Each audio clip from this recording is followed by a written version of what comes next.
السلام علیکم ورحمۃ اللہ تعالیٰ وبرکاتہ۔ دوستو امید ہے آپ سب بخیر عافیت ہوں گے۔ مولا تعالیٰ ہم سب کو صحت و عافیت اور نیک والی زندگی عطا فرمائے۔ دوستو چونکہ ابھی مکاشفۃ القلوب سے آپ بیان سماعت کر رہے ہیں، لہٰذا امام غزالی رحمۃ اللہ علیہ نے بہت ساری باتیں اس کتاب میں لکھی ہیں۔ اگر کوئی مطالعہ کرے گا تو زندگی سنور جائے گی۔ اگر مطالعہ نہیں کر پاتے ہیں، کم از کم میری ویڈیو آپ سنیں اور اپنے ایمان کو تازہ کرتے رہیں۔ ابھی شیطان کی سزائیں کیا کیا ہیں وہ آپ سماعت کیے ایک ویڈیو میں، انشاءاللہ پھر چند باتیں لے کر آپ کے روبرو حاضر ہوں۔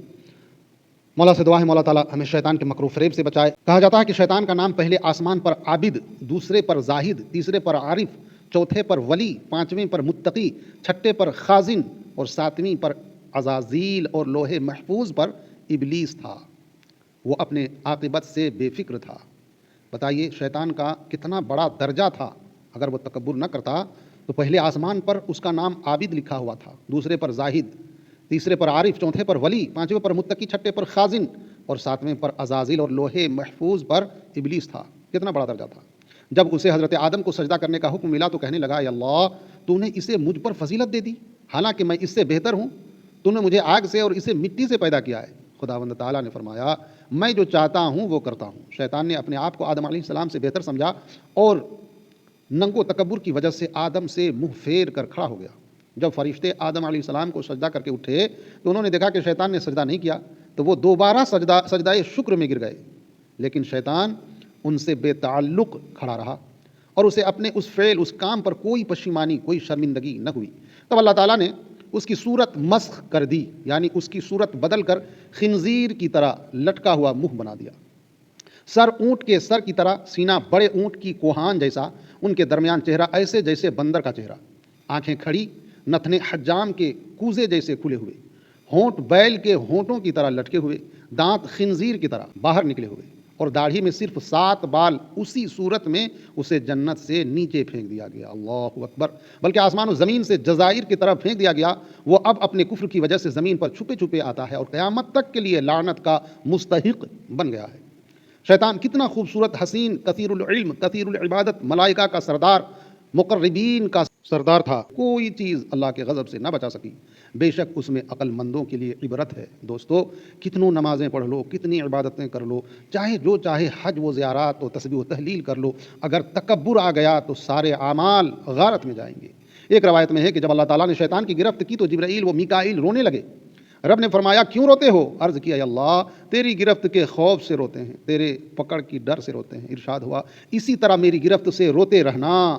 شیطان نے اللہ سے کہا، اے اللہ تو نے مجھے جنت سے نکالا تو آدم کے سبب، اب مجھے اولاد آدم پر غلبہ عطا فرما۔ رب تعالیٰ نے فرمایا، میں نے تجھے انبیاء کے سوا جن کی عصمت مسلم ہے، آدم کی اولاد پر غلبہ دیا۔ شیطان بولا، کچھ اور؟ رب نے فرمایا، جتنی آدم کی اولاد ہوگی اتنی ہی تیری اولاد ہوگی۔ شیطان بولا، کچھ اور؟ خداوند کونین نے فرمایا، میں نے ان کے سینوں کو تیرا مسکن بنایا، تو ان میں خون کی طرح گردش کرے گا۔ عرض کی، کچھ اور؟ فرمان الہی ہوا، اپنے سوار اور پیادہ مددگاروں سے امداد مانگ کر انہیں مال حرام کی کمائی پر آمادہ کرنا، انہیں ایام حیض وغیرہ میں مجامعت سے اولاد حرام کا حقدار بنانا اور حرام کاری کے اسباب مہیا کرنا، انہیں مشرکانہ نام تعلیم کرنا وغیرہ، انہیں گندی گفتگو، برے افعال اور جھوٹے مذاہب کے ذریعے گمراہ کرنا، انہیں جھوٹی تسلیاں دینا جیسے معبودان باطلہ کی شفاعت، آبا و اجداد کی کرامتوں پر فخر، طویل امیدوں کے ذریعہ توبہ میں تاخیر وغیرہ، اور یہ سب کچھ تہدید کے طور پر تھا، جیسا کہ فرمان الہی ہے، اعملوا ما شئتم۔ رب تعالیٰ نے فرمایا، تم جو چاہو کرو۔ حضرت آدم علیہ السلام نے عرض کی، اے اللہ تو نے میری اولاد پر ابلیس کو مسلط کر دیا، اب اسے رہائی تیری رحمت کے بغیر کیسے ہوگی؟ رب نے فرمایا، تیرے ہر ایک فرزند کے ساتھ میں محافظ، حفاظت کرنے والا فرشتہ بناؤں گا۔ عرض کی، ابھی کچھ اور عطا کر میرے مالک۔ فرمان الہی ہوا، ایک نیکی کا ثواب انہیں 10 گنا ملے گا۔ عرض کی، ابھی کچھ اور عطا کر میرے مالک۔ فرمان الہی ہوا، ان کی آخری سانس تک ان کی توبہ قبول کروں گا۔ عرض کی کہ کچھ اور عطا فرما میرے آقا، میرے مولا۔ فرمان الہی ہوا، ان کے لیے بخشش عام کر دوں گا، میں بے نیاز ہوں۔ آدم علیہ السلام بولے، اے میرے رب یہ کافی ہے۔ شیطان نے کہا، اے اللہ تو نے تو آدم کی اولاد میں نبی بنائے، ان پر کتابیں نازل کی، میرے رسول اور کتابیں کیا ہیں؟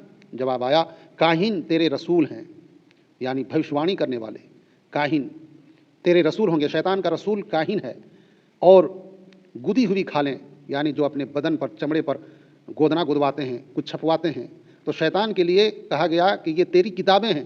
پھر فرمایا، تیری حدیثیں جھوٹ یعنی جو جھوٹ بولے گا وہ تمہاری حدیثیں ہیں، تیرا قرآن شعر، تیرے مؤذن باجے، جو باجے بجتے ہیں وہ شیطان کا مؤذن ہے، تیری مسجد بازار، کہا گیا ہے کہ تمام جگہوں میں سب سے بری جگہ بازار ہے، اللہ نے کہا کہ تیری مسجد بازار ہے، تیرا گھر حمام خانے، تیرا کھانا وہ جس پر میرا نام نہ لیا گیا ہو، تیرا پینا شراب، اور عورتیں تیرا جال ہیں، یعنی عورتوں کے چکر میں جو بندہ پڑ جاتا ہے وہ شیطان کے جال میں پڑ جاتا ہے۔ میرے دوستو، ہمیں اچھا گمان کرنا چاہیے، اچھے گمان کرنے والوں کے ساتھ اللہ تعالیٰ ہے۔ شیطان مردود سے پناہ مانگیے، مولا تعالیٰ ہمیں شیطان مردود سے بچائے رکھے، شیطان کی چال مکر و فریب سے ہم سب کو بچائے۔ مولا ہمیں کہنے سننے سے زیادہ عمل کی توفیق عطا فرمائے، برے اعمال و افعال سے بچائے۔ پھر انشاءاللہ ایک نئی ویڈیو کے ساتھ حاضر آؤں گا، تب تک کے لیے خدا حافظ، فی امان اللہ، السلام علیکم و رحمۃ اللہ تعالیٰ وبرکاتہ۔